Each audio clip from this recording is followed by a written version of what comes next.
Welcome. Thank you all for turning out on this rainy afternoon for what promises to be a wonderful event. I'm Lizzie Barker, the director of the Mead, and it's my great pleasure to introduce what I think will be one of the most memorable events of our academic year. This is a program that's been long in the making. In fact, on my first week on the job at Amherst College, quite a few years ago, I had a phone call from a member of the faculty I knew by reputation. He was one of the rock star professors, someone I knew even before I thought about coming to Amherst College. So when Austin Sarat invited me to lunch, I was quite excited and chose my shoes with care to make a good impression. It was a wonderful conversation. Rock star part again.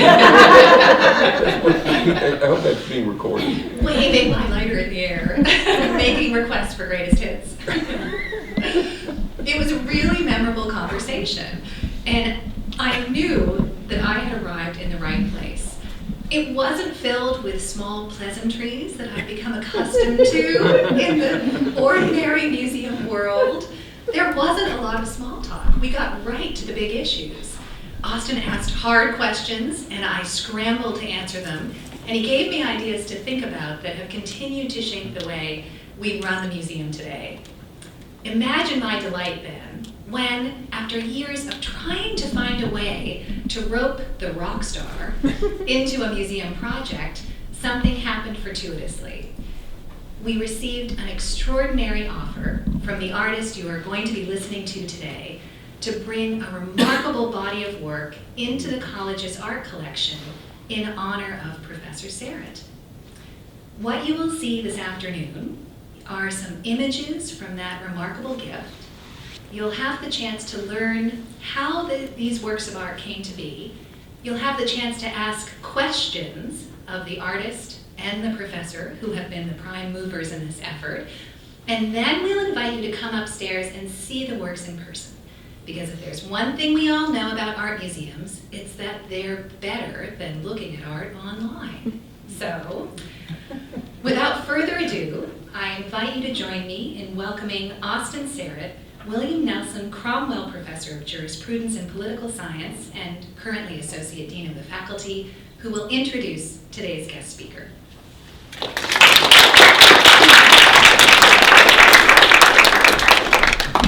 Thank you, Lucy. Thanks for that. You know, the usual thing you say is thanks for that memorable introduction. I can now say thanks for that introduction, which fulfills many a dream, because a rock star is not something I've ever associated myself with. One of the things that, for those of us that study the death penalty, is a recurring and perplexing issue, is the question about whether or not capital punishment can be adequately represented. And this has been much debated in the literature on capital punishment. What would be an adequate representation of capital punishment? And there are many people who think that capital punishment, quote, cannot be adequately represented, that the effort to represent the death penalty will in some way always fall significantly short. This debate was taken up in a book by Wendy Lesser called Pictures at an Execution. And Lesser argued that if there is a way to represent the death penalty, it must be found in something that engages the imagination. That seeing the death penalty, televising the death penalty, if it were to be done, would be still inadequate and still lesser than something that engages our imaginative and our aesthetic sense as a vehicle, as a road to helping us ask the most profound moral questions. And as I think you'll see this afternoon, and you'll have an opportunity to see for yourself, Robert Priseman has answered, I think, in profound and important ways, the question of how and whether the death penalty can be represented in ways that invite us to enlist our imaginative and our aesthetic sense in the service of the most important and profound moral questions. So before telling you a little bit about Robert Priseman, I wanted to just ask you all if you could tell me whether or not, whether on television or in film or in art, you have seen representations of capital punishment. If you have, could you raise your hand? So again, this is a pretty well represented phenomenon. Again, as I think you'll see this afternoon, most other of the representations which I believe you have seen will pale in comparison with what you are going to see today. Robert Priseman is a British artist who began his working life as a book designer at Longman Publishers. How long were you a book designer? 3 years. 3 years. While there, he started painting portraits in oils, and his work was shown at such distinguished places as the Royal Collection and Windsor Castle. In 2004, Robert Priseman gave up portrait painting and began to work on a series called The Hospital, Subterraneans, and the Francis Bacon Interiors series of paintings. The Subterraneans took their primary source from the 1977 album Low by David Bowie. Do you all remember who David Bowie is? Shame on you. I mean that as a categorical rebuke. Shame on you for your youth. Painted over the course of 2004 to 2006, the images depict spaces such as train stations, underground walkways, and waiting rooms. The Hospital series was also painted between 2004 and 2006, with work drawing on a Renaissance understanding of perspective and architectural forms. In 2007, Robert Priseman developed a project about which he's going to talk today, No Human Way to Kill. No Human Way to Kill was exhibited in New York and London in 2010 and 2011. The series of paintings presents 5 different methods of execution used in the United States. And by the way, can we name what those 5 different methods of execution are that are used in the United States? RJ? Good so far, RJ. Lethal injection, gas chamber, electric chair. That's totally fabulous. Do you notice what he did? He passed the ball to Tess. I struggled. Hanging good. I painted them. So. Good. One more. Firing squad. Firing squad. Very, very good. Alongside the paintings, 12 etchings look at other methods of state-sanctioned execution which have been used around the world. And as Mr. Priseman has put it, in talking about this series of paintings, he said they invite us to contemplate the loss of hope. He wants us to think about the industrial nature of the execution process, and he said that he hopes that these paintings will challenge and engage their viewers. Following No Human Way to Kill, Robert Priseman produced the Gas Chamber series. This project comes in 2 parts and focuses on steps taken in Nazi Germany that began with the gassing of the mentally ill and ended in genocide. In these compelling paintings, Robert Priseman invites viewers to explore what he calls extreme ideas at a safe remove. So going back to where I began, the process and project of representing the death penalty is indeed an ambitious and important one. And works which engage our aesthetic sense and our imagination in the service of raising the most important moral and political questions are, I would say, priceless. And what you're going to see today, I think, falls in that category. Please join me in welcoming to Amherst. He honors us by his presence here, Robert Priseman.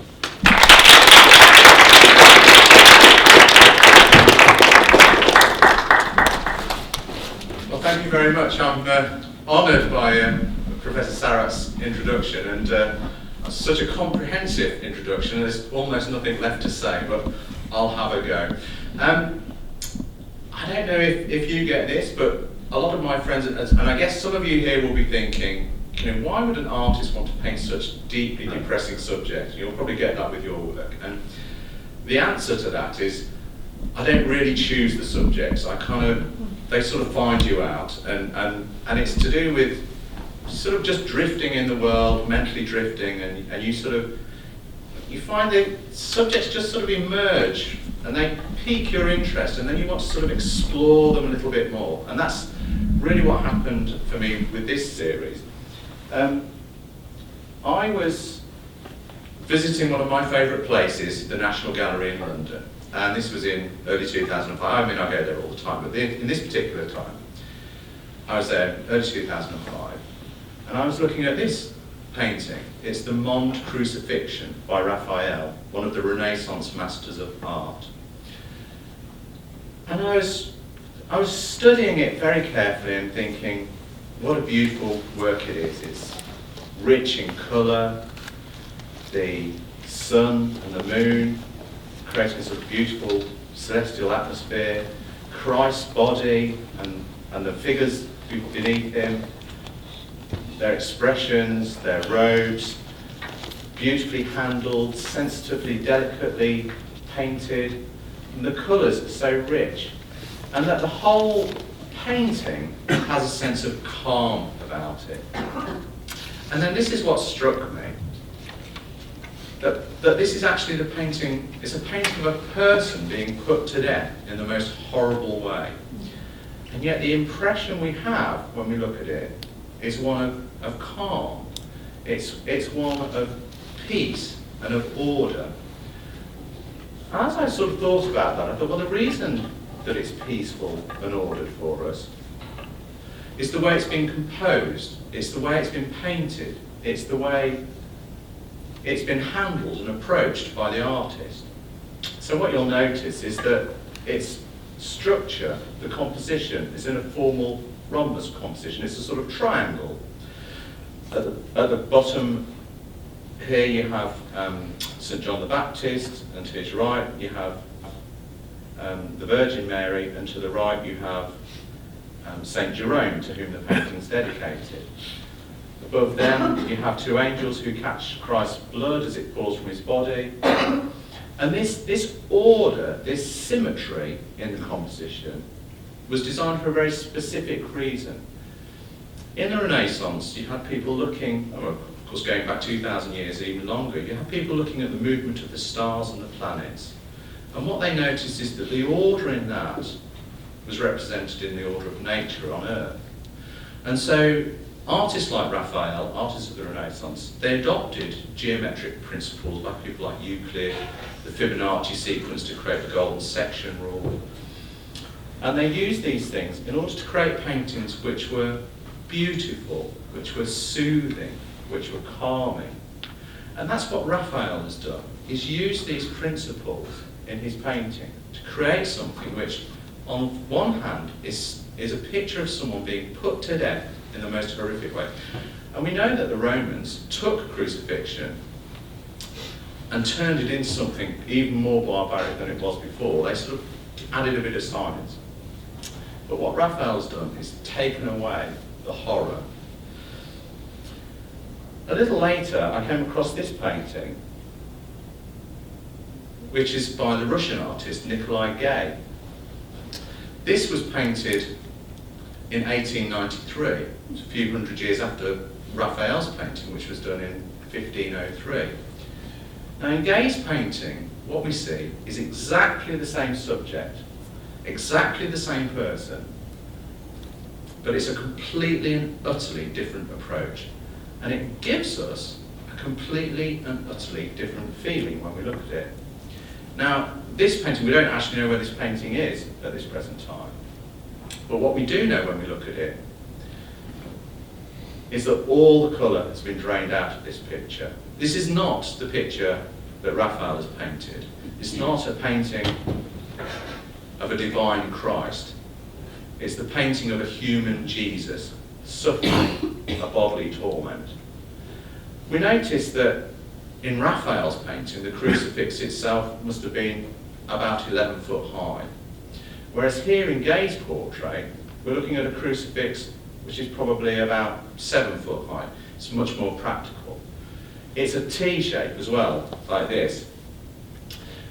And it's thought that actually the posts for crucifixion were already in place, and that the condemned only carried the crossbar, and the crossbar was lifted onto the top of the post by the Roman centurions, a team of 5 that carried them.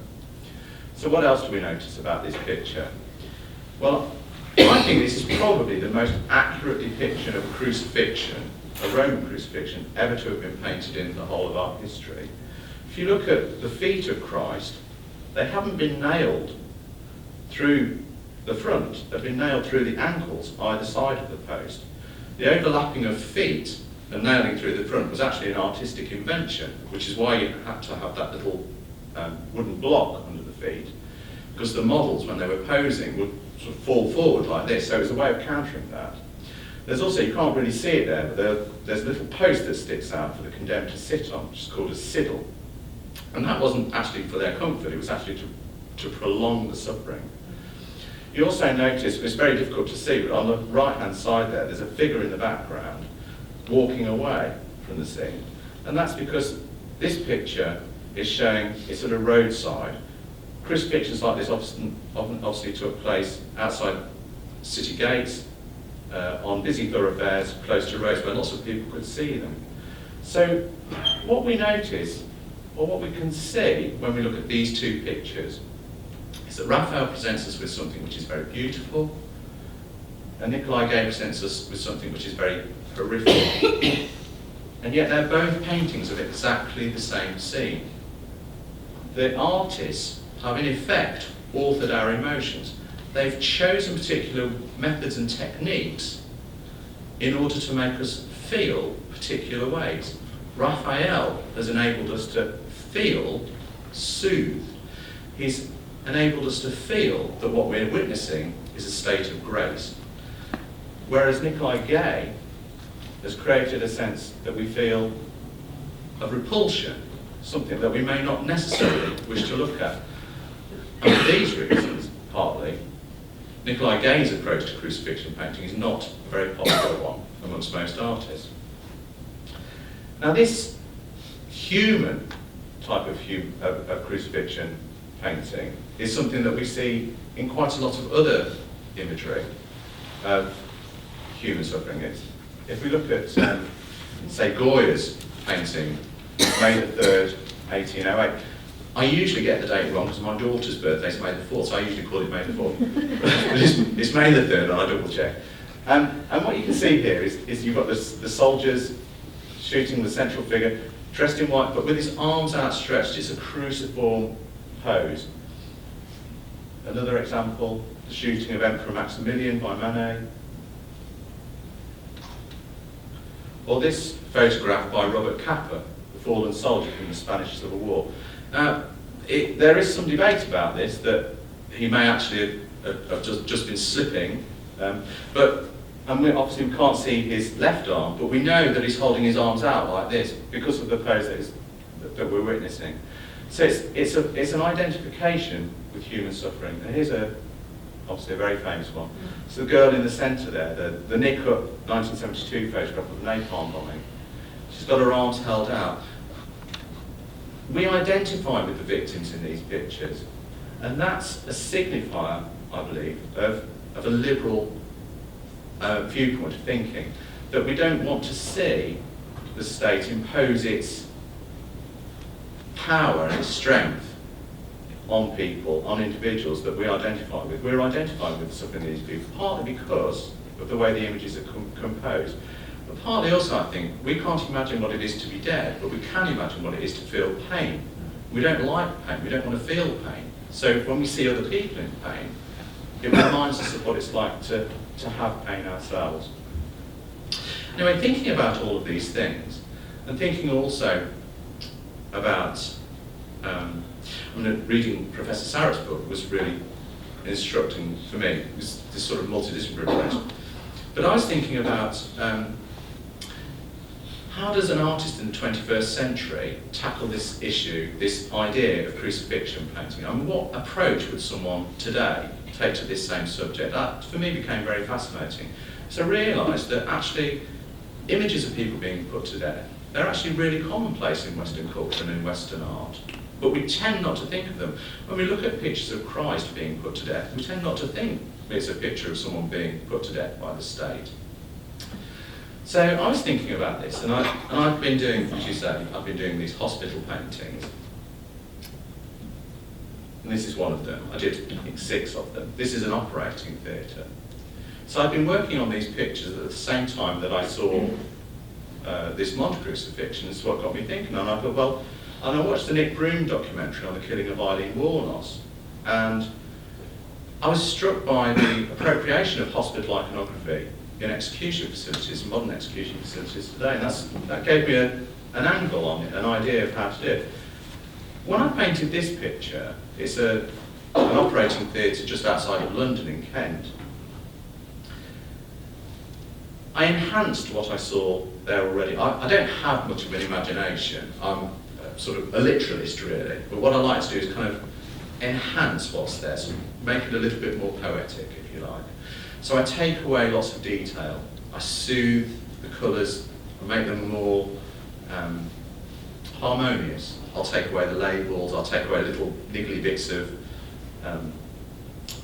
equipment, things like that, so that the whole thing has a sort of warmth about it. And I create a composition which is, it takes in a lot of the ceiling, a lot of the floor, and a lot of the walls either side, so that you can get a sense that you can walk in. And when you look at this, you realise that it's a completely sealed, completely man-made environment. There's no reference to the outside world, there's no reference to its location, you don't know where you are in the world, there's no architectural references, there's no sense of climate, it's not raining, it's not snowing, it's not winter, spring or autumn. It's a hermetic environment. And the colours, the use of the colour of the floor, the soft colours of the wall, they've all been designed to soothe. I know this because I asked the surgeons when I went to photograph it. So everything there has been designed to soothe. And also the patients, when they're placed on the gurney to be operated on, they're there as an object without hierarchy. So you're not any longer the director of the business. You're not the cleaner of the company. You're not a university professor or a school teacher. You are a body to be operated on. So there's the removal of hierarchy, which I found really fascinating with this. And also there's a lot of space around the gurney, which allows a team, a medical team, to work with ease. And also you'll notice everything is on casters, so things can be moved around really easily and fluidly. So the whole architecture is constructed with a specific purpose. It's the removal of hierarchy, and it's to do with soothing things, and it's to do with making things practical. So I found that really, really fascinating, and that's what got me thinking about the lethal injection facilities. Now when I originally thought about doing No Human Way to Kill as a project, I thought actually what I'd do is 5 or 6 lethal injections, different ones, and sort of analyse their differences. But as I began to study execution around the world, actually what I'd originally done was I looked at lots of different forms of execution as they're found in the world. And I was really fascinated by how each country seems to have developed its own form of execution. And it has sort of like a national identity. So, for example, in France, there's the guillotine, and it's only used in France and French territories. And it was only abolished in 1977. And in Spain and Spanish colonies, you've got the garrote. So in America, the electric chair is very specific to America. I found that really fascinating. I thought, well, that in itself, observing that fact in itself, I thought, well, why would one go to the bother if you want to kill a person? Why would you go to the bother of constructing equipment? Why not just put them in a cell, lock the door, and walk away for a few weeks, and then come back and take it? So, I mean, I know this is Professor, it's not my territory, it's Professor Sarat's territory, but those are the sorts of things that come up and become quite interesting for me. So when I approached the subject of doing No Human Way to Kill, I decided I'd do a set of drawings which looked at all the different techniques that are used to kill people around the world. In fact, there are around 50. I just narrowed it down to 12 because I thought, that was handleable for me. There are even 1 or 2 that are conceptual. So there's releasing someone into outer space, for example. Never been done, but you could. It'd probably be really expensive as well, I guess. But so I decided I'd do the child drawings, and I did them very, very delicately because I wanted the sensitivity of the drawings to be in opposition to the subject matter itself. And then I did 5 paintings, and I picked the 5 paintings to be the 5 different methods of state-sanctioned execution which are found in the USA today.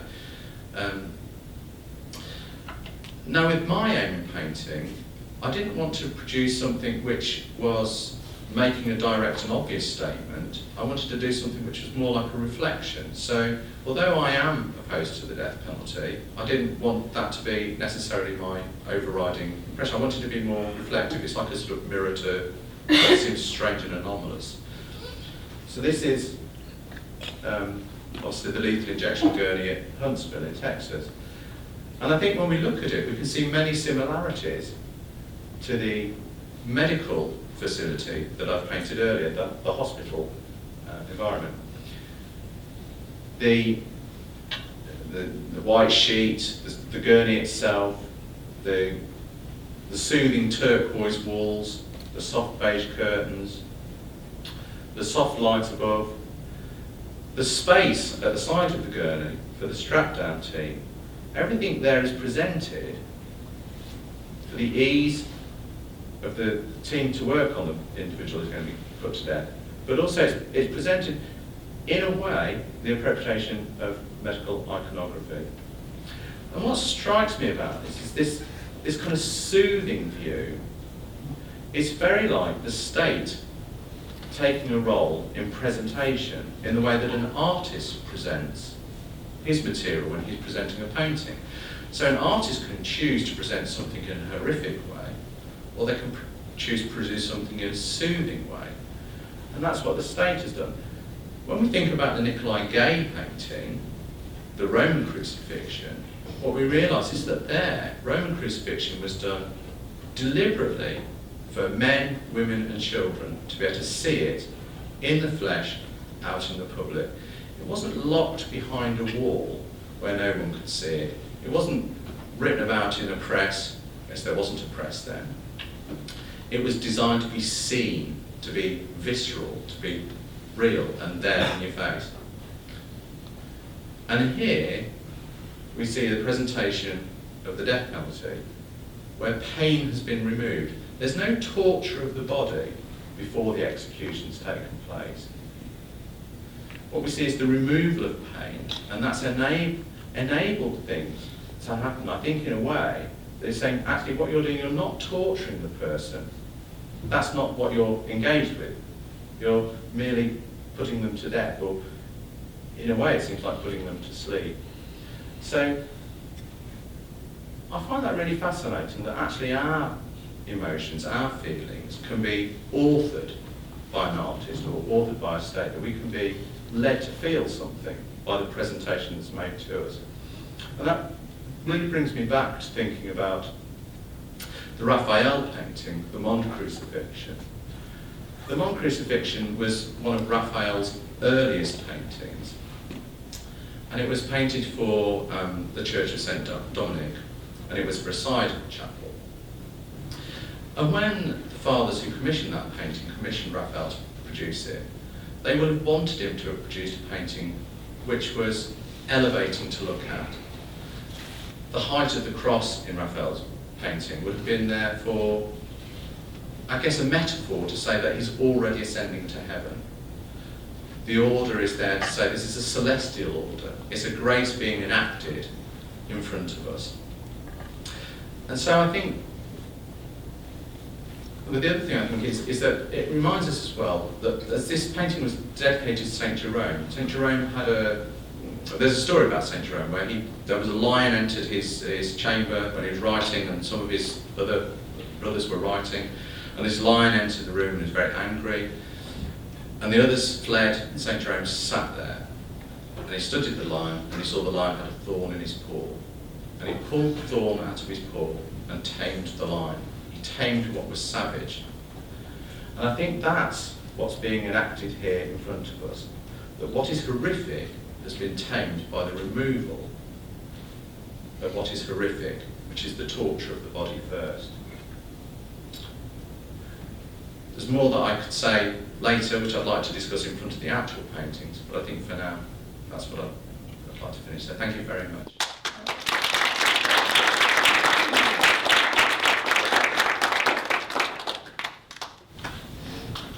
Yeah. Could I ask you to say a little more about this idea of the soothing quality of the aesthetic. And part of my question, I guess, is enabled by the fact that the death penalty in the United States is not meant to be seen.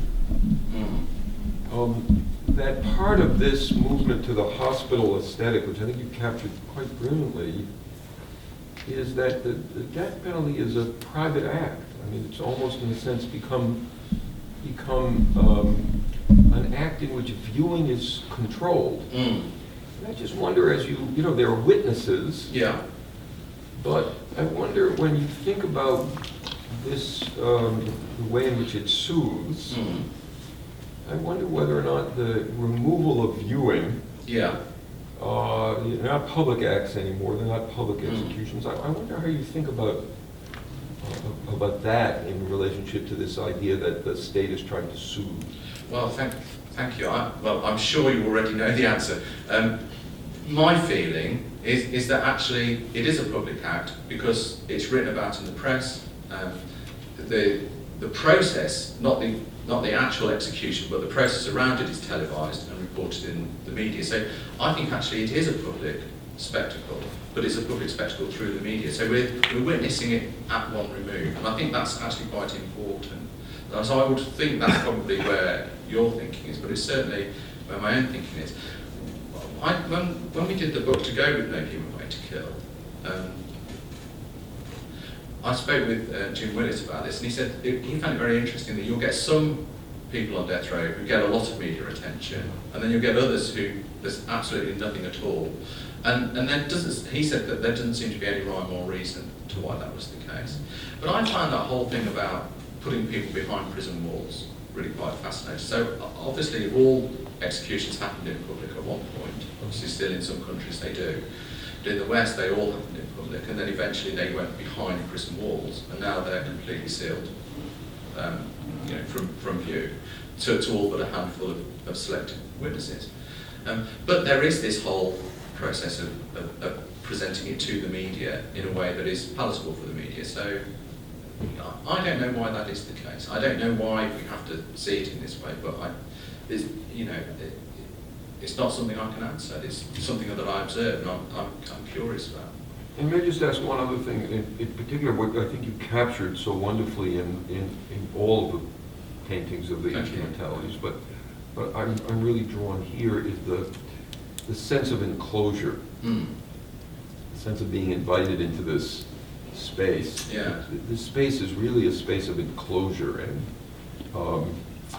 containment, both obviously in the process, but in some ways for us as viewers. And I wonder whether, when you were thinking about this, that sense, trying to capture that sense of enclosure, that sense of being closed in and kind of invited into it. Well, it's a deep, I guess, well, dying must be a very deeply personal human experience, and here you have a deeply intimate human experience being enacted, but being enacted in front of witnesses. I find that in itself quite disturbing. Yes? Well, kind of also about the space itself, that you've included the ceiling and the floor the same way that you did in the hospital paintings, but that you've also included the door into the room and the window for the witnesses to watch through. I'm curious about where the viewer is meant to be in the room, and if they are actually, because when I look at this, I take it kind of literally. The idea that it's an empty chamber that hasn't been used, but that there is a door in the painting makes me feel as though someone is going to walk through it, that the viewer is meant to be waiting for something to happen next. And sorry, I was just wondering. Thanks. No, that's great, because I forgot to mention it when I was talking. I said just waffle on. The condemned walk through a door, which is literally where you stand as the viewer. So it's the door's sort of here. So you sort of walk through here, and then leave through this door. The window, the mirror there is a two-way mirror, and it's behind there that the people who administer the death penalty actually sit. And then to the right-hand side, it's very difficult to see, but there's a window just to the right-hand side where that curtain is bound up. and it's behind that window that the witnesses sit. Does that? Yeah. Yeah. Yeah. Why did you decide not to include any people in? I thought it would be mawkish to include people.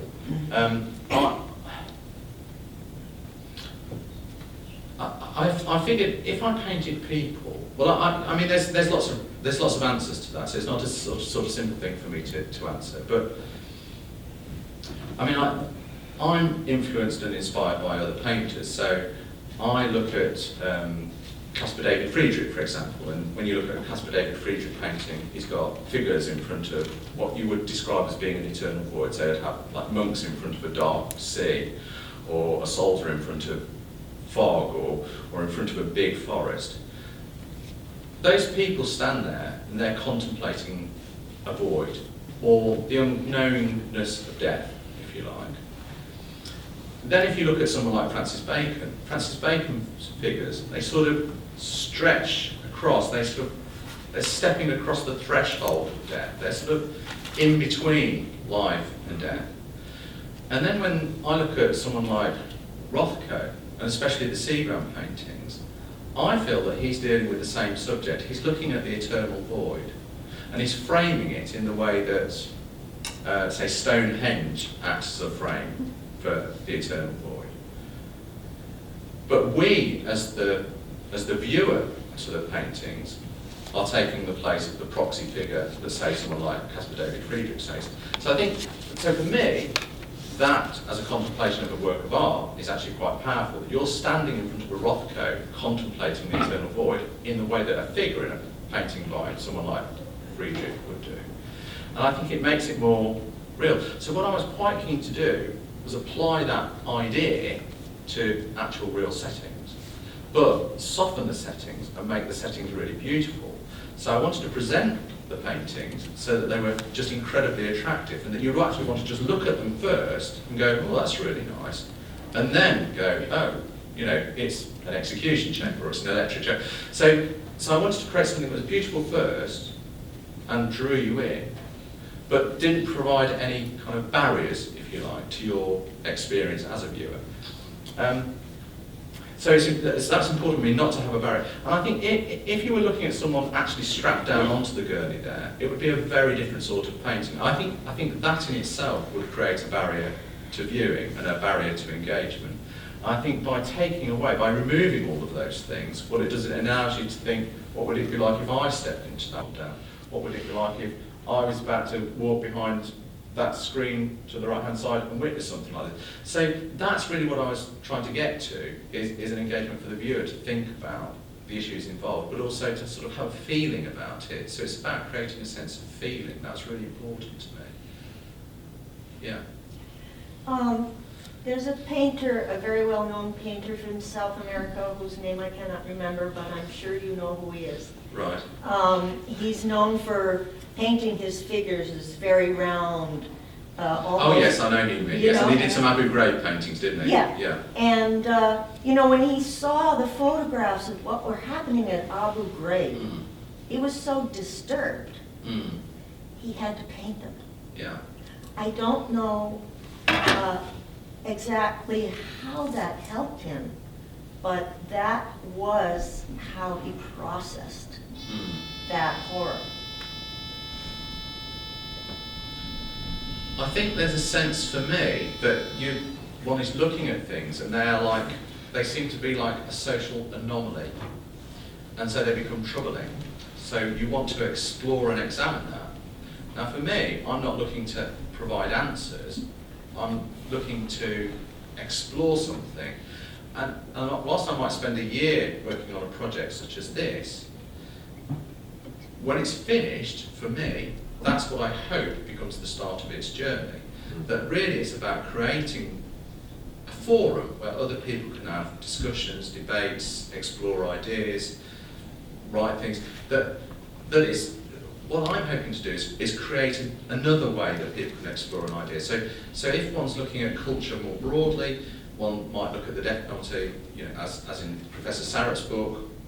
You'd look at you look at actual trials on the death penalty, but then equally you'd look at Dead Man Walking, or you'd watch The Green Mile, or you'd read some literature.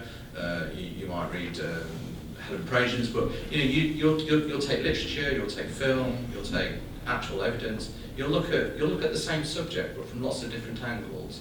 And I hope that by producing a set of paintings, that's what I'm doing, is just adding another little different component, another way of exploring the same subject.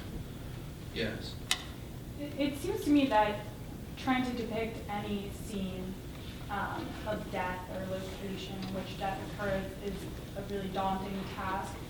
Do you think that there's something uniquely difficult to capture about the scene of an execution? Is it formality? Is it our sort of the fact that we're sort of complicit as citizens, or what makes it so hard, if it is in fact harder, to depict the death penalty?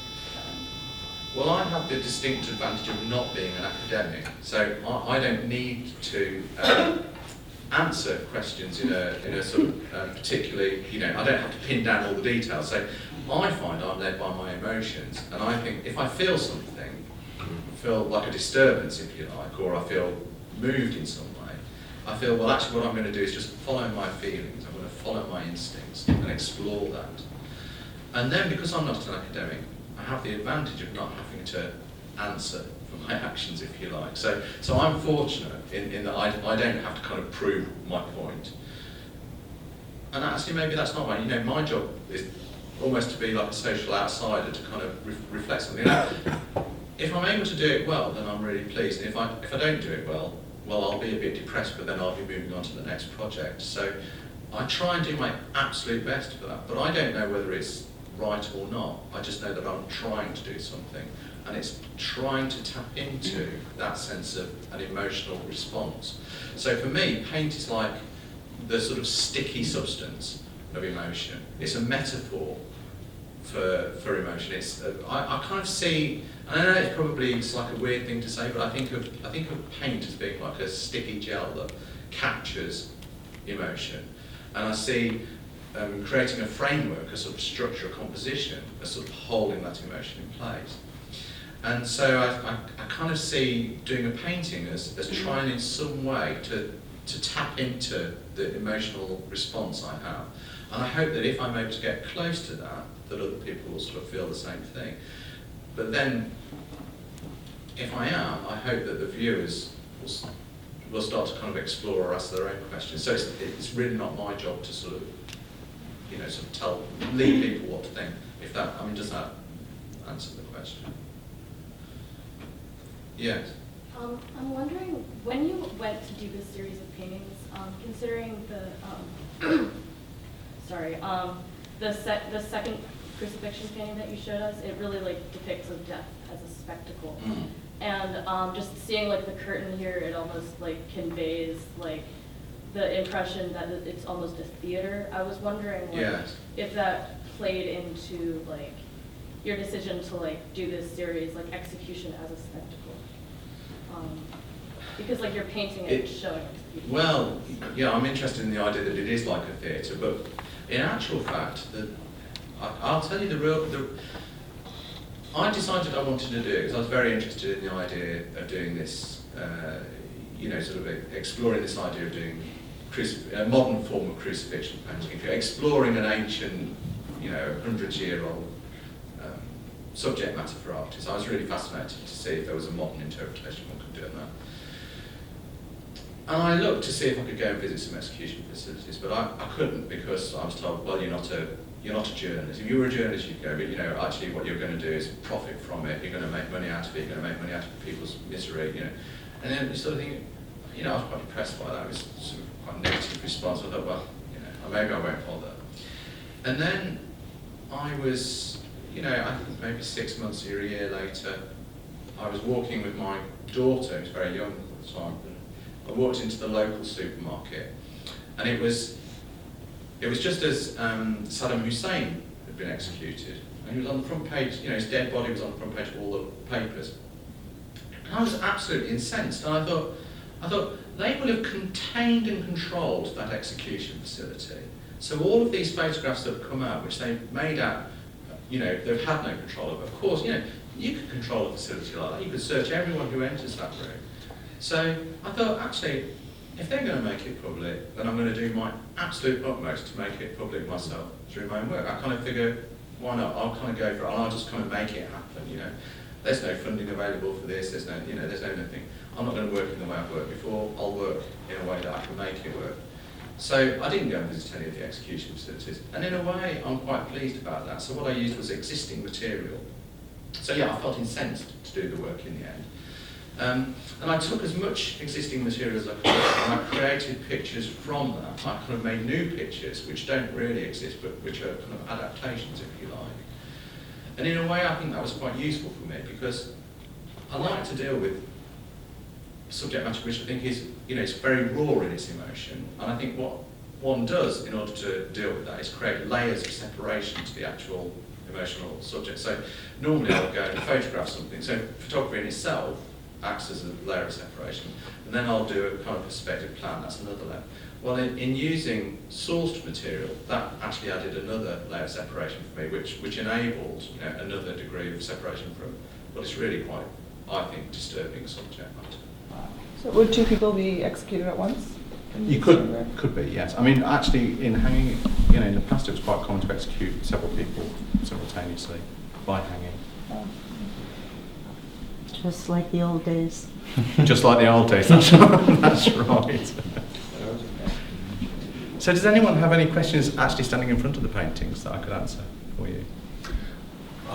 The light that we see through the door Yes. just drew my attention immediately, and I prefer to look at that rather than to the open space on the floor. Right, I guess I'd hope so. I mean, so I've deliberately enhanced that light, and it's there to attract you. Right. It's there to sort of draw you into the painting, to sort of offer you something to look at, to catch your eye, if you like. That's that's its aim. The aim of these pictures is that you kind of it's quite appealing. And I spent years ago, like 20 years ago, I was doing like portrait painting for a living, and it was a nice way to make a living. And I was really fascinated then to do sort of like landscape painting. And I did really beautiful landscape, or I consider to be really beautiful landscape paintings. And I sold them all. I did about 100 landscapes, and I sold them all to all the same people I was doing portraits for. It's a nice way to spend your life. But I liked reading about things which I found difficult. I liked to read about the Holocaust and things like that. So I wanted to try and understand what was kind of making these things happen. And I was really fascinated. At the time of doing paintings of beautiful landscapes, I was fascinated by the idea that you could have things like the Zapruder tape, which is just the film of the shooting of Kennedy. That it's not artful in any way at all, but it's just utterly compelling to look at because of its subject matter. And I thought, well, if there's a way that you can combine making something beautiful and having a compelling subject matter, that maybe actually you could create something quite interesting from bringing those two things together.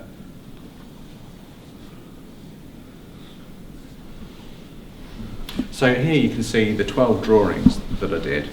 I'll talk you through those. So these are the original drawings. I did 12 etchings from those drawings. But I designed them all to be, very, very delicate pencil work. And so we've got the electric chair. This is the gas chamber in San Quentin, which has got a lethal injection gun in it. This is the firing squad restraint chair, which you've just seen there. This is firing squad wall in Ireland. This is a garrote used in Spain.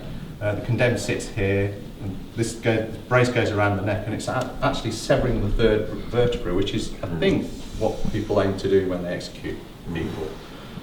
This is the Auschwitz gas chamber, which, I thought about not including at all, but then I kind of figured it'd be wrong not to. So it was a kind of debate I had with myself.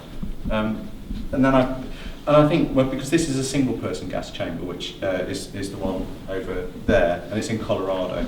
And I think what I found fascinating was actually gas chambers were invented in America not in Germany. But lethal injection was invented in Germany, not in America. I mean, they're little asides really, but you find when you're just kind of doing the reading that these things sort of throw themselves up. I mean, Professor Sarat will know the details of how the gas chambers came into being in America. But I think there was a Chinese guy who was put to death, and they actually put him in his cell, and they tried to seal the cell with clay, but the gas leaked out, and so then they tried. I think it was I can't remember his name. Anyway, it's not here. This is the guillotine, and again, I was really shocked by the fact that the guillotine was last used in 1977 because it just seems so incredibly recent. The guillotine itself, the history of the guillotine is really quite fascinating because it was introduced as a stepping stone to abolition. Mm-hmm. The idea being that there was a sort of hierarchy of death penalty in France at the time. So if you were of the aristocracy, you were beheaded because it was quick and it was, sort of an instantaneous death. But if you were of the lower orders, then you were hung, drawn and quartered. So there was the torture element first and then the death. So I guess this idea of kind of having torture and then death has been sort of quite common through history. So the idea of producing a guillotine was that you had a kind of a death penalty that was suitable for everyone. It was kind of everyone would have an aristocratic execution, if you like. And it would be done by machine rather than man. So the idea was that actually, Guillotin, who introduced it, thought, this will be around for 10 years and then we can go and get rid of it. But of course it was around for almost 200 years. So, he obviously wasn't as successful as he would have hoped. It was considered a step toward being more humane when you were executing someone. So that was one of the rationales for Dr. Guillotin inventing it. Yeah, I don't know if you've read some of the. I mean, there's some really. I don't kind of want to go back to the reading, but they did all these tests on severed heads, didn't they? I don't know. And that a head can remain conscious for 20 to 30 seconds. Yeah. So this is the lethal injection facility. This is stoning, which I talked about a little earlier. Stoning is still practiced in parts of the Middle East. It's the only method of execution which has participation of the public. That's actually also the only one that I actually used my own photographs for. So I went to a local builder's merchants, bought a load of stones, and arranged them in a way that I could then photograph them and produce the drawing from that. My wife was not happy. But what I was looking for, and this is quite interesting, when you kind of study stone, it has to be a particular size of stone, which is a sort of palm-sized stone. It can't be too big because it can't kill the condemned immediately, but equally it can't be too small because it's got to actually kill them.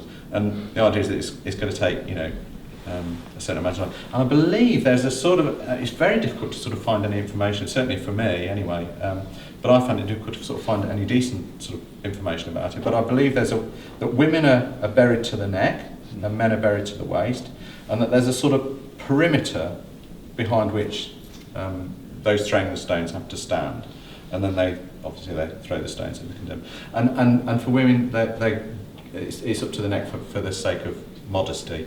So anyway, and this is a hanging chamber. So this is a British one, and this one there is, I think that's Washington State actually. So this is a single trapdoor. You got the lever here to release this trapdoor. In Britain, the technique was designed on a sort of looking at the condemned, judging their height and weight, and then altering the length of the drop rope accordingly, so that the neck would be severed. I mean, the third vertebrae would be severed. It's sort of giving a more or less instantaneous death. If the rope's too long, it can actually lead to beheading. And then this final one is it's a hanging crane, which they use I think in Iran. I can't remember because it's been years since I've read my own book. But they have cranes on the backs of trucks, and they drive them to villages, and then they kind of carry out, this person is going to be hung, They get the crane, get the rope, hoist the person up, and and I found that really fascinating because it's kind of like, well, anything can be kind of adapted to purpose. So you can go to the expense and effort of creating something specific in the way that one might with a gas chamber or a guillotine, or you can just adapt what's already there and kind of make something of that. Yeah. Can I ask you a question? One of the things that, at least in the United States, and this came up just in a colloquy, is this idea of trying to find a humane way of killing. Mm. So there is an evolutionary story to be told. Yeah. Again, at least in the context of the United States, where each one of these technologies is advertised as more humane than the prior one. Yeah.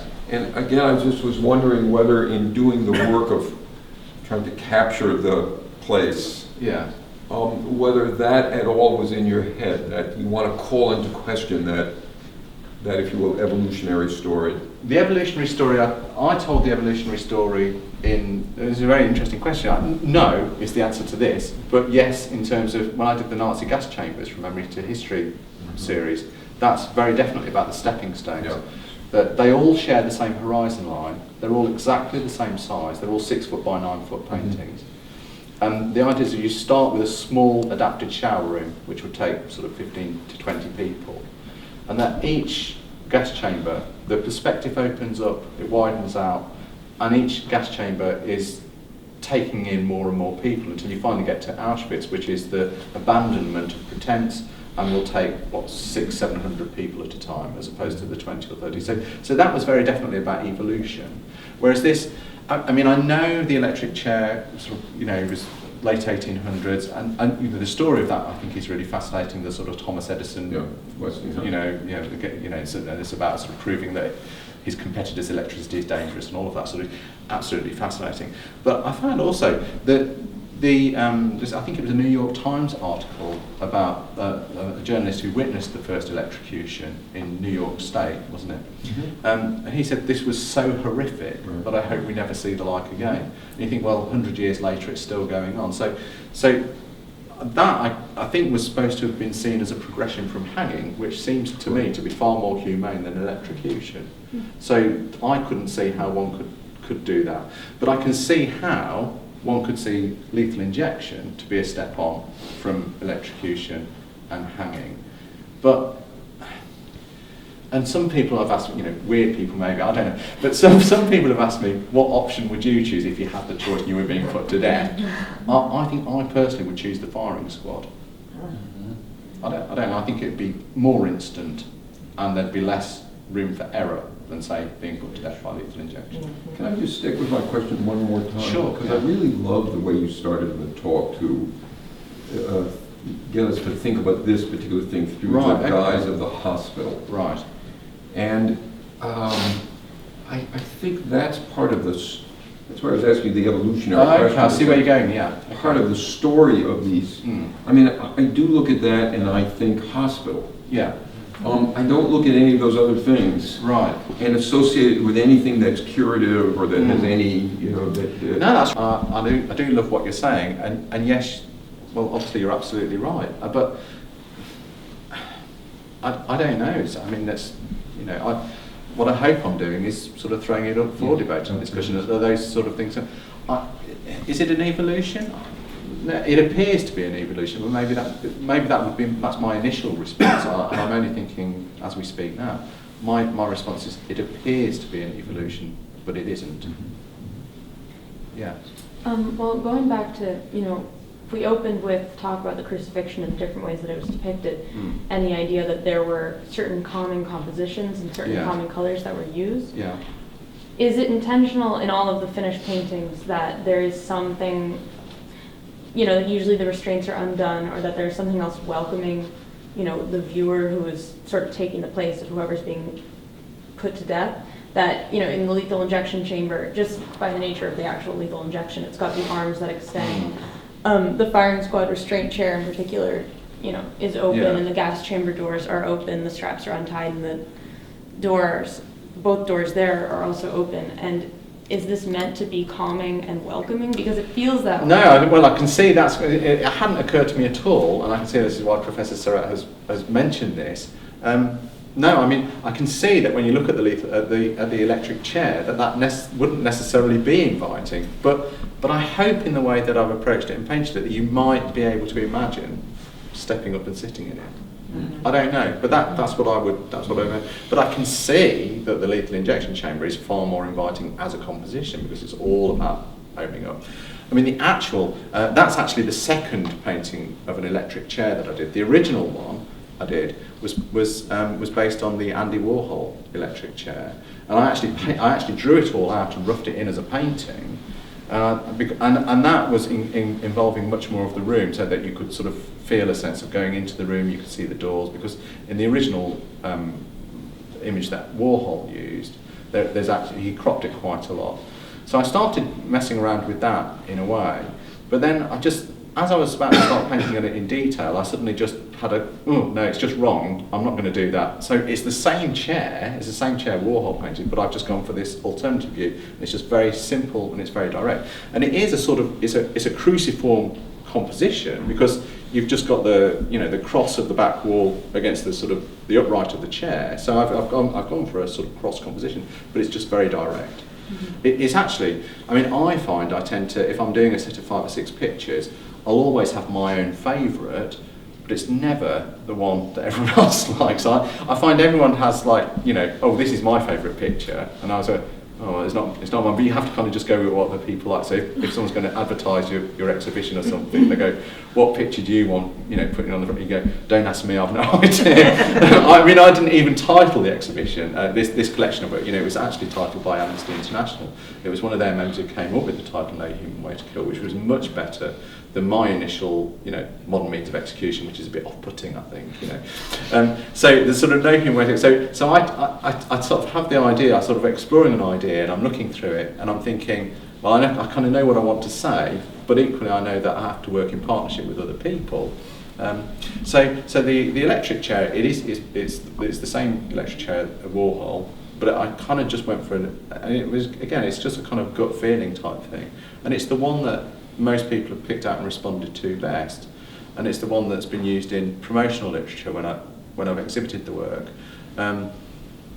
whereas it wasn't necessarily my favourite one. It was also the quickest to do, so that's why I did a second version of it, because the first one is sold to someone who enabled the whole project to be done, so that was quite useful to me. Can I just say that I think that the idea that it is the most, the painting that most people have responded to makes it feel as though just by depicting the different execution methods, you've sort of proven that they're effective, because we can look at them and not feel the same sort of shock. And if people are absorbed by a picture of an electric chair, which we recognize, and is probably the one of all 5 paintings that is the most represents something that you might dread, that seems like an object to dread, right, that we focus on that and then ignore everything else around it. It just seems like that then proves the point, the success of the methods. It's not my debate to have, really, but I'm glad you think that there's something in that. Yeah. So I won't tell you which of the paintings I like best, but I have to say that I did earlier kind of worry about the beauty of the paintings, and I was thinking, could people just take them and put them up in their dining room and just enjoy them, because I think they're really beautiful. Yeah. And I found that very convincing that you said, that's exactly what I want to do, lure it in, and then you kind of stop short and you go like, oh my God, what am I actually looking at, and what's been happening in this room. But I have a related question about the drawings, because something different I think is going on in them, and I wonder, there is a lot of attention to technical detail and to how this works. How do we put a person to death? And aren't you kind of a little bit afraid that that is what people are going to talk about? And I'm asking because I'm working on the death penalty, and the first question that people ask me is, so do you know all about the different ways they're putting people to death? And I do, but this is not what I want to talk about, of course. Yeah. So, I wonder, do you think this... Well, when I started doing the project, and when the guy who funded doing the etchings, this is exactly the question you get, well, what if someone's, really for it, and they go, oh, this is fantastic, it'll help me publicise, different ways of killing people, and I can, have that all on my wall, and it'd be like a sort of macabre sort of installation or something. And I guess my best response to that is that it's to do with your intention as an author or as an individual. My intention is not to promote the death penalty. My intention is to create a different kind of discussion around it, to the discussions that are already, to add a different component to what might help to bring about an abolition of the death penalty. That's my aim. But my aim is not to do it by going, this is what I think. My aim is to do it by saying, well, don't you think it's all a bit strange and weird, and sort of why might you think that is the case? So that's my intention. So if someone else has the view that actually what you've done is disturbing, well, that's not, it's not I don't own their feeling. They own their feeling, and and I'm not going to change their feeling. That's for them to have. So I can't worry about it. And sometimes you do. You'll get people who are aggressively opposed to what you've done, and actually you think, well, it's kind of the more, I guess, truth that you put into your work, the sort of stronger the response you get out of people. So in actual fact, although initially I was a bit anxious about what response I might get from people, when I found that I've got a very good response, I found I'm actually quite pleased about it, because I think, well, I must be doing something, so, yeah. But in terms of the drawings, I wanted them to be very delicate, because I wanted them to be in opposition to what they were depicting. But also I quite liked the idea that they were like technical drawings, like plans, the construction of the things. So, so they're not like tonal drawings, they're just line drawings, for that sense that they're a little bit like technical drawings. Does that answer? Could I ask you? I think this follows up for a question, but and that's the beauty question. So I don't know if we're supposed to. Now we're supposed to talk about our favorite of your series, but the one that I find the most disturbing and disorienting, which is going to lead me to this question, is that hanging chamber. Yeah. And that is because it is, while the firing squad chair is pretty unfamiliar, yeah, this is not typically the way in which people imagine hanging. They imagine a gallows. Yeah. Imagine walking up on the gallows. Yeah. And they don't imagine this. And I just wondered, when you were thinking about hanging, yeah, why did you choose to paint the room rather than a gallows? I do a lot of research when I research. So I do a lot of reading, Yeah. but also I do lots and lots of picture research. Yeah. And what I try and do is, before I start any picture making at all, is distill down to something which I think is the essence of all of the images that I've looked at. So, yes, there are gallows, but I think of gallows as being 19th century or 18th century. And what I noticed in the picture research I was doing is that around the world, in the 20th century, rooms were being used with a trapdoor. So, and that fitted the bill of that, so that's why. But then also, there was a sort of yellow wall, but I found that if I really pushed the yellow, made it really intense, it kind of added a very different component to the picture. That actually, you'd look at it and you think, well, that's just really inviting. That's a room you could go through. What's behind that door? What's down that corridor? Because I'd done these paintings, the series that you mentioned, Subterraneans, and they were all about this idea of hope, that actually people are very interested in. There's something in the human spirit which is forever hopeful. That there's always something just beyond where we are. There's always, next year's holiday. If you want to be sort of, the most basic level, or my next job, or our child graduates from college, or there's always something in the future that one is looking forward to, and even when things get really bad, you can always be thinking about something in the future. So there's always this element of hope, and I was defining that in the paintings, the subterranean paintings, as being some sort of light source which was emanating from somewhere just beyond where you could see. So I was really fascinated by that as a sort of concept. And then with that, I realised I could put that into it. So it was about creating a sense of hope in a room which is really about despair and the loss of hope. Yes? What really struck me about the lethal injection chamber was just sort of how personal impersonal it was, like Yeah. similar to the way you talked about with the hospital, like that's just a body to be operated on. It seemed like a lot just like a place for a body to be killed. Mhm. And it just seemed like surprisingly separate from like the idea of punishment or like the idea of justice. Like, I just thought that was interesting, was something that was meant to incorporate those things so often. So I was wondering if that was what you got from the pictures you saw, rather than whether you tried to like incorporate that in the painting. An element of punishment as well as justice. I find it just seems very separate from that. It just seems very impersonal overall. It just seems like Yeah, I mean, I think, you know, that's what I had a very interesting debate with Robert Blecker, who's the pro-death penalty professor. Actually, it was one of the most interesting conversations I've ever had, I think. You know, but he's very for the punishment fitting the crime. So he thinks that if someone's committed a brutal physical, and I think that's what's really fascinating about it. And I guess then when you're looking at crucifixion imagery, you know, these are people who are being very deliberately, their body is being tortured first and then put to death. Or death ends up as the result of the torture. And that's obviously true of, you know, hanging, drawing and quartering as well. Whereas here it's all about the pain has been wiped from the agenda altogether. Torture has been removed from the agenda. What you have is just this putting. So there isn't a sense. I mean, you're absolutely right. There is no sense of punishment as such, other than the punishment is that you lose your life. So I don't know why that's the case. Maybe it's just that it makes it more palatable. But then, why are we, you know, living today in a society where that needs to be more palatable? When, you know, one will then go and watch some, you know, horror film of, you know, Chainsaw Massacre or, you know, whatever it is. So you can watch horror in one sense, but not in another. Maybe it's that when you know something is fictional, that's okay, and when you know it's not fictional, maybe it has to be kind of fictionalized in some sense, that it's kind of repackaged in a way that it's kind of rendered safe. I don't know. Well, the whole world has decided that torture is not to be done.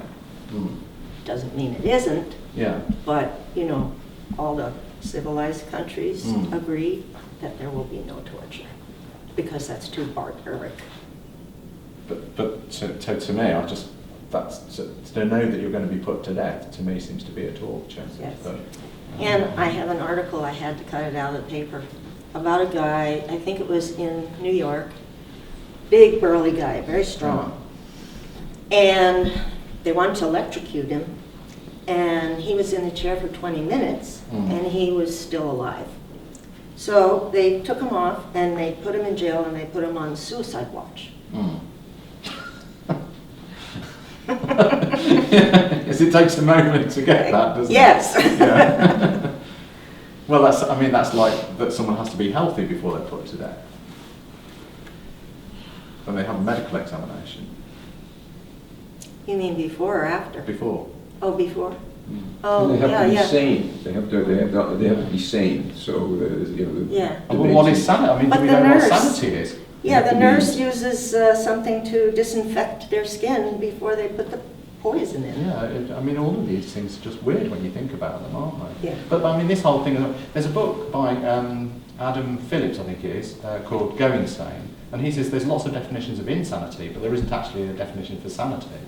And that insanity seems to be a sort of temporary condition for a lot of people. So, well, I don't know.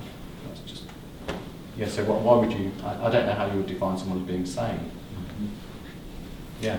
I just think it's really interesting the way you're making these procedures visible, but eliminating the idea of spectacle. And appreciated your opening your talk with the spectacle of the crucifixion and your discussion of a public spectacle, which stopped.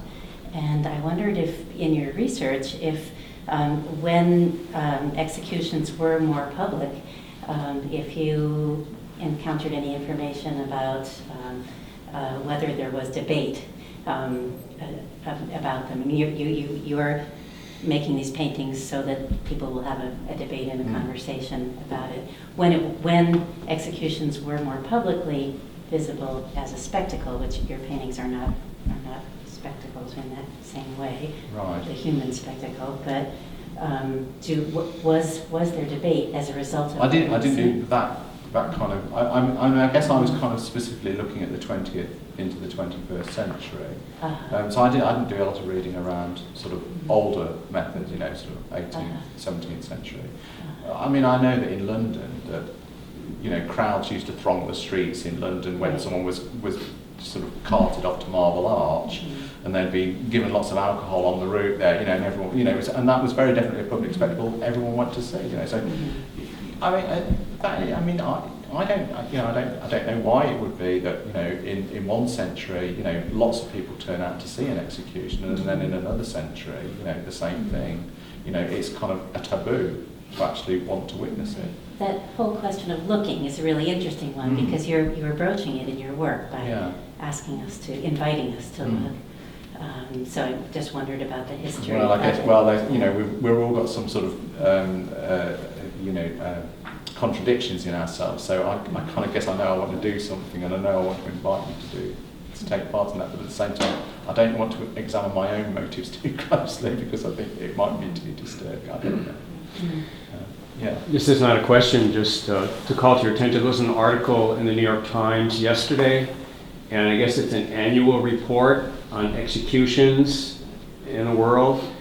And so they mentioned China and the number of deaths, although they can't know for certain. In some of these countries, China, North Korea, Iran, Iraq, Saudi Arabia, and the United States. I think in the United States there were 38 deaths over the during the course of the last calendar year.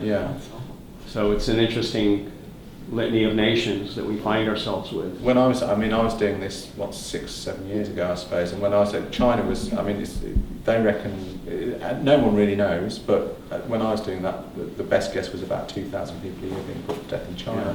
And the interesting thing there, I think, is that it's either by strangulation or by firing squad, or bullets to the back of the head, in fact. With just the high executives being put to death by lethal injection, but that's to do with not wanting to poison the organs because they use the organs of the condemned for. You must know all of this, but that's because they have this a sort of taboo around organs being used for transplant in surgery. So they use the organs of condemned people, which is why they don't give the majority execution by lethal injection. But I couldn't write that in the book because there just wasn't enough that I could. You know, I'm not an expert in the field, and I couldn't source enough material, and you know, there was only so much time I was going to donate to, you know, doing the project. So I kind of decided you kind of make a decision that well, this is the kind of best that I can do given the time constraints. So yeah. Could you say a little more about why you hesitated to include the drawing of Auschwitz and why in the end you put it in? Because I was going to do the Colorado gas chamber, which is just designed for a single person, and because death by lethal gas was invented, was originated from America, I didn't feel I could then omit Auschwitz because it was sanctioned by the state, which was, and that's what I was specifically. It wasn't a roaming gang of. I mean, one could argue it was a roaming gang of bullies, but they were the authority. They were the law at the time, and it was. I mean, that was the way it was. It was kind of packaged as a sort of legal process. So that's kind of why I figured I ought to do it. And of course, you know, it's so big, not to do it would have. It's a difficult one, but in the end I just thought I'm just going to do it and not Because worry. at some point in your book you also say, you know, before an execution there's usually a crime and a trial, and then there's the execution, and this is of course the one that sticks out. There is no crime and there's certainly no trial. And well, you know, you could say like this things is which stick out, because I think that but raises you know, you nice could also questions. worry about it and say it's kind of a category mistake, or you know, you could look at it from the other side and could say, okay, that makes all these other legal killings sort of more. It shows them to be more barbaric than they want to represent themselves. Which well, I enjoy those sorts of questions when they get to me. I feel, well, I've done something interesting if that sort of throws itself up. And as I've said, you know, I'm not an academic, so I don't need to worry too much about it. So I can get away with quite a bit in that sense. And you see, I worry a lot. Yeah. So yeah, I take myself off the hook really. Could I ask you about the size of the canvas Yeah. And you know, why you chose the size of the canvas that you chose, and I'd kind of be interested also in, you know, some of the, I mean, the gas chamber, you know, fills the canvas. The electric chair doesn't fill the canvas, and I'm sort of interested in the choices about the size of the canvas and the way in which the instrumentalities, you know, kind of fill or don't fill up space on the canvas. I like things which are very intimate, like reading a book, for example. Reading a book is something you do, you know, one person at a time. And I've just done a whole series of paintings which are very small, and so you can only really look at those one person at a time. So I think when you're producing or thinking around a particular project, you think about what's that project trying to say, what sort of concepts or ideas is it engaged with, and that sort of frames the way you're going to approach it. So with this, I think about it as being more of a spectacle. And I think when you're looking at something like the lethal injection chamber, you're inviting witnesses in. So I think by making it on a bigger scale, you're allowing a number of people to better see it simultaneously. So I think it sort of mirrors what's going on in the subject itself. They're not life-size, they're a bit smaller than life-size. I don't know why I do that, but I'm kind of more comfortable when I just bring it down a step. But I think that's because it's kind of separating it out from reality. I think that's what it is. I think if I was to make it actual, you know, life-size, it would be a different game I was engaged with. Whereas I think by making it a bit smaller, I'm saying it's kind of like real life, but it's not really real life. And it kind of, you know, it's enabling, I hope, enabling viewers to be able to engage with the subject a bit more. Yeah. Did you consider sketching lynchings from the early 1900s in America?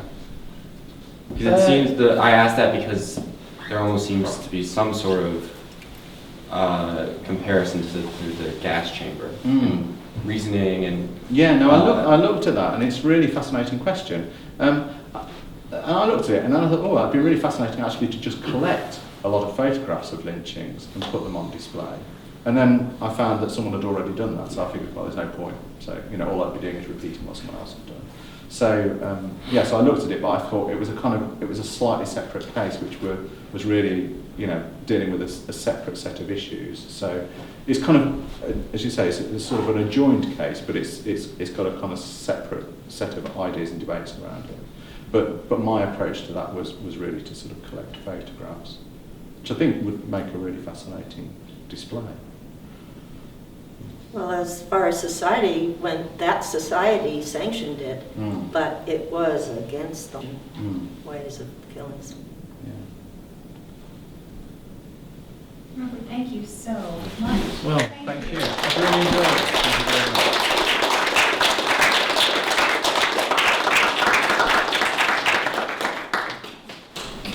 much. There's a reception in the central gallery, and you're welcome to stay and ask more questions.